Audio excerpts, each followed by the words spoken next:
1 Samuel, capítulo 6. A arca do Senhor esteve 7 meses na terra dos filisteus. E estes chamaram os sacerdotes e os adivinhos e perguntaram: O que faremos com a arca do Senhor? Diga-nos, como a devolveremos para seu lugar? Eles responderam: Se devolverem a arca do Deus de Israel, não a mandem vazia, mas enviem também a ele uma oferta pela culpa.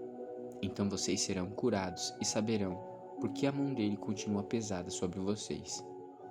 Então os filisteus perguntaram: Que oferta pela culpa devemos mandar?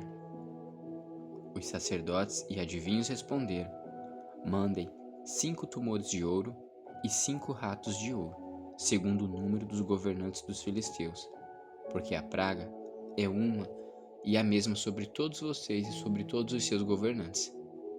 Façam imitações dos tumores, dos ratos que andam destruindo a terra, e deem glória ao Deus de Israel. Assim, ele talvez alivie a sua mão de cima de vocês e dos seus deuses, e da terra de vocês, porque vocês endureceriam o coração como os egípcios e Faraó fizeram?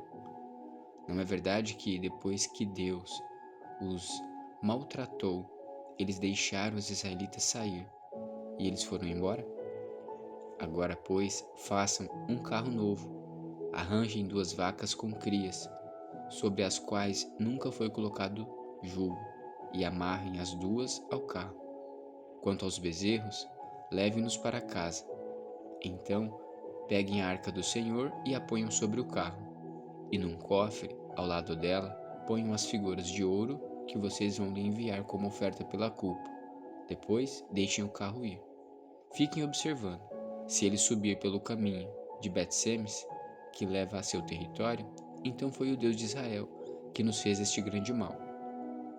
Mas se não, saberemos que não foi a sua mão que nos atingiu, e que isso nos aconteceu por acaso. Os homens fizeram isso. Pegaram 2 vacas com crias e as amarraram no carro, e encerraram os seus bezerros em casa. Puseram a arca do Senhor sobre o carro, junto com o cofre que continha os ratos de ouro e as imitações dos tumores. As vacas se encaminharam diretamente para Bet-Semes, e andando e berrando, seguiam sempre por esse mesmo caminho, sem se desviarem, nem para a direita, nem para a esquerda.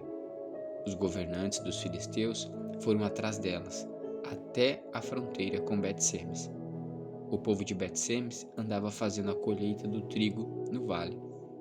Quando levantaram os olhos, viram a arca e ficaram muito contentes. O carro veio até o campo de Josué, o Bet-Semita, e parou ali, onde havia uma grande pedra. Eles cortaram a madeira do carro em pedaços e ofereceram as vacas ao Senhor em holocausto. Os levitas desceram a arca do Senhor e também o cofre que estava junto a ela, em que estavam os objetos de ouro, e os puseram sobre a grande pedra. No mesmo dia, os homens de Bet-Semes ofereceram holocaustos e sacrifícios ao Senhor. Os 5 governantes dos filisteus viram aquilo e voltaram para Ecrom no mesmo dia. Estes são os tumores de ouro que os filisteus enviaram ao Senhor como oferta pela culpa: um por Asdod, outro por Gaza, outro por Asquelon, outro por Gate e outro por Ecrom. Enviaram também os ratos de ouro segundo o número de todas as cidades dos filisteus, pertencentes aos 5 governantes, desde as cidades fortificadas até as aldeias campestres.